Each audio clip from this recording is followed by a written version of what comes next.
91 Northwest 10th Street, just 2 miles east of I-75. What are you getting into? Oh, hey, Joe, look at these cool toys. Some nice things. A doll? A baseball bat? Hey, what's this? Oh, that's a translator. A translator? Yeah, Chinese, Japanese, even Ocala-ese. Ocala-ese? Yeah, give it a try.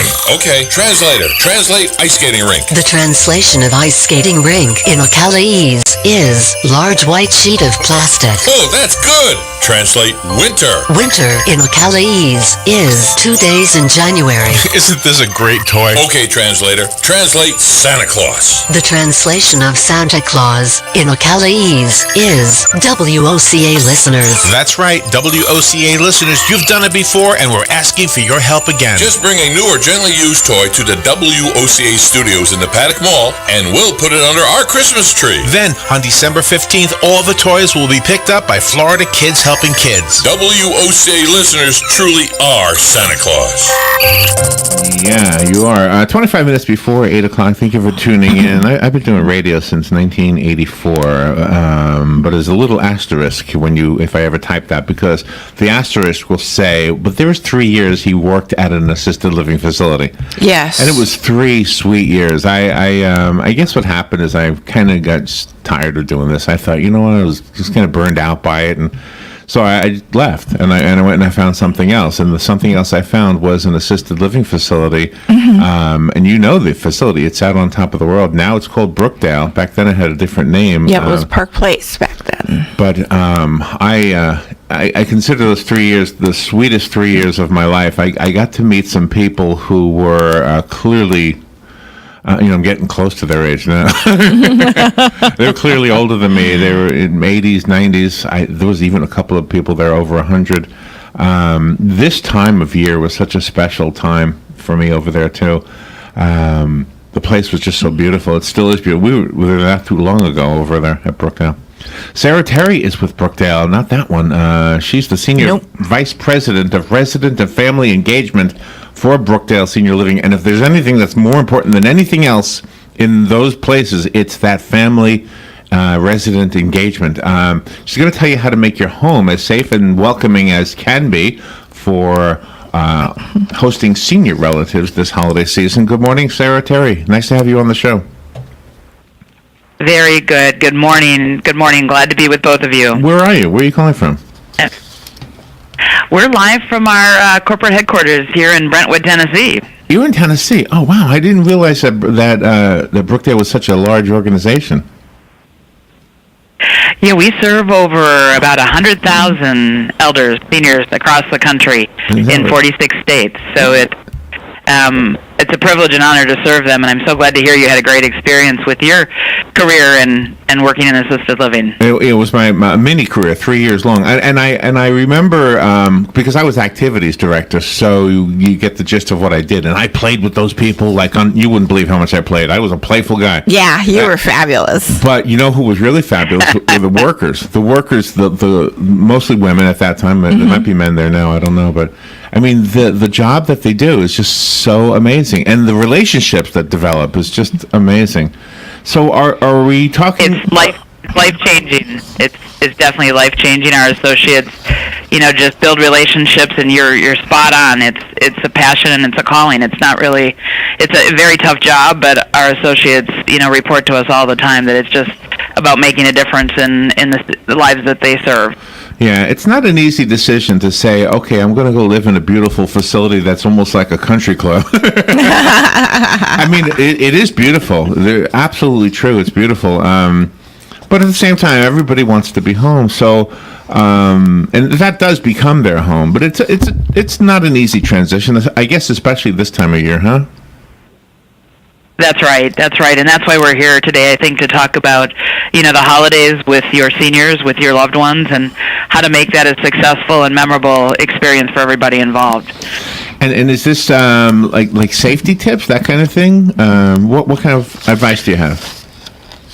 Sure. Well, I think I always start with the foundation of communication and setting expectations and having dialogue with your elders, your seniors, and your loved ones on what the holiday plans are and how's it going to work for everyone and what do we want to do, how do we want to cherish some traditions and maybe make some new traditions, make new memories. So I think it really starts with the foundation of communication, and then it goes into some really practical tips to make sure that if you're hosting your loved one in your home, that you really look at your home from a safety perspective.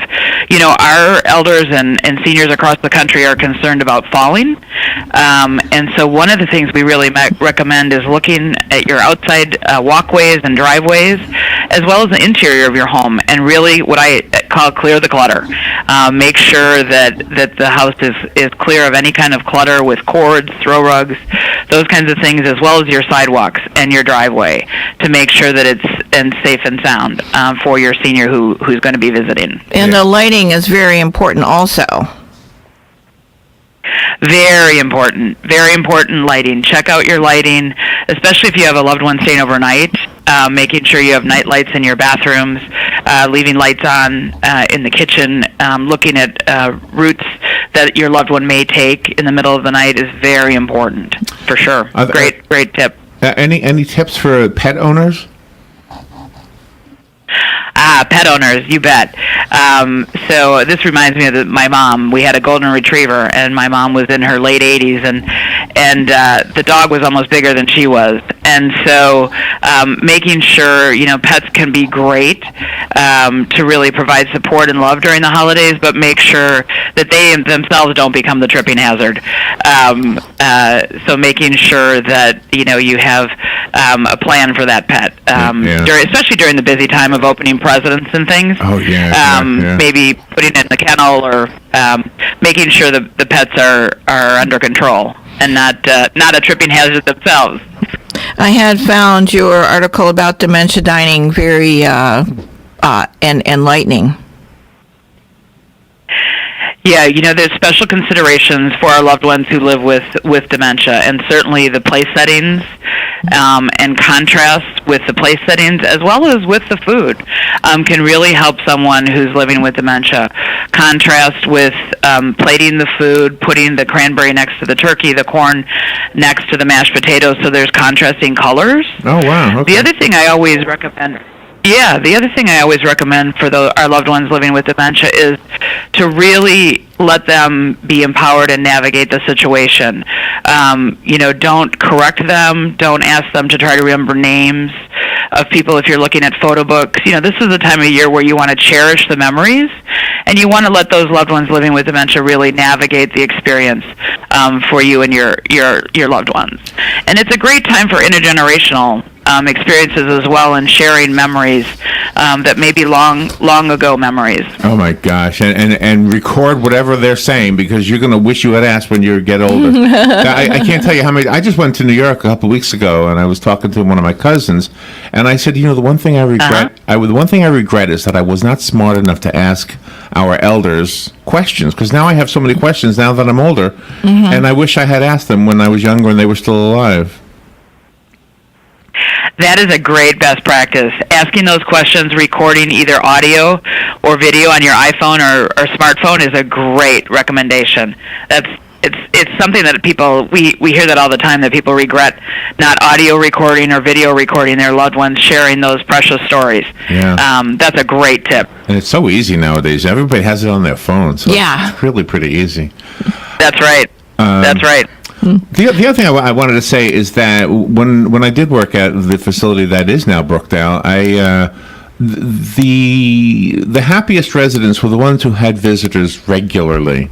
Sometimes they were family, not always, but I think if you don't visit regularly, you might almost find it awkward to have your parents in your house or whatever, your grandparents in your house. So I don't know, just if I could make a recommendation, just see them a lot. Go over there all the time.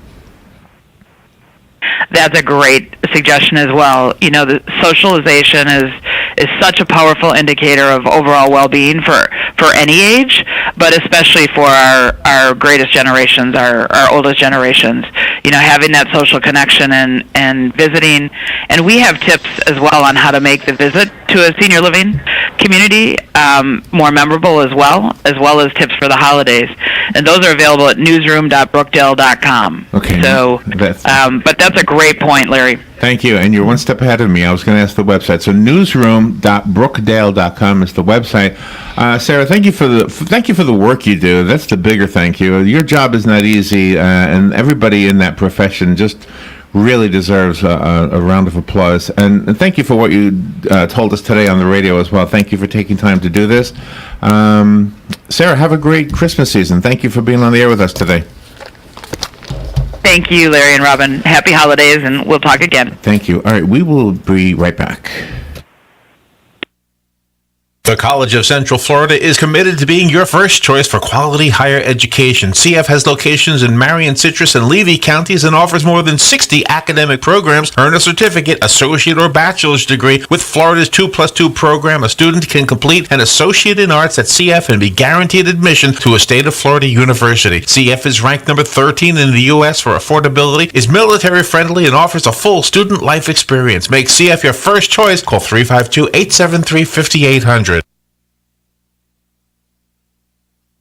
Jean Powell, Past Des Moines. Jean and Debbie would like to thank you for another successful year of business. We want to wish everybody a safe, healthy, and prosperous 2018. In addition to our Past Des Moines service, we also offer fence row spraying and stump grinding. Now is the perfect time to go ahead on weed control and to take care of those troublesome stumps. We are locally owned and operated, licensed and insured, and farm ready. Powell Jean, Gene at yahoo.com, 352-629-2440. Jean Powell, Past Des Moines, 352-629-2440. Jean is a proud United States veteran. Hey guys, looking for something unique? Then try TripAdvisor's #1, the Gypsy Gold Farm Tour. What's so special? Your 2-hour tour begins with one of the most unique stories in the annals of equine history and continues with a walk to meet historical gypsy vanner, horses, and more. Photo opportunities and a gift shop await your holiday visit. Tours are every Wednesday, Friday, and Saturday from 10 a.m. until noon. Only $20 per person. Children 5 years old and under are free. Book now at gypsygold.com. The folks at Honey Baked Ham remind us that now is the time to make your holiday entertaining plans. The holidays are coming up fast. Reserve your ham and turkey now. What about all the parties and gatherings? Honey Baked Ham is the answer there too. They cater breakfast, lunch, and dinner for intimate meetings or large parties. Again, reserve now. Honey Baked Ham is located on Southwest 27th Avenue behind Best Buy. Stop in or call 352-861-0011. Again, 861-0011. Honey Baked Ham, the world's best ham, turkey, roast beef, sides, desserts, and service. Gosh, all that food being said by me. I know, I'm hungry.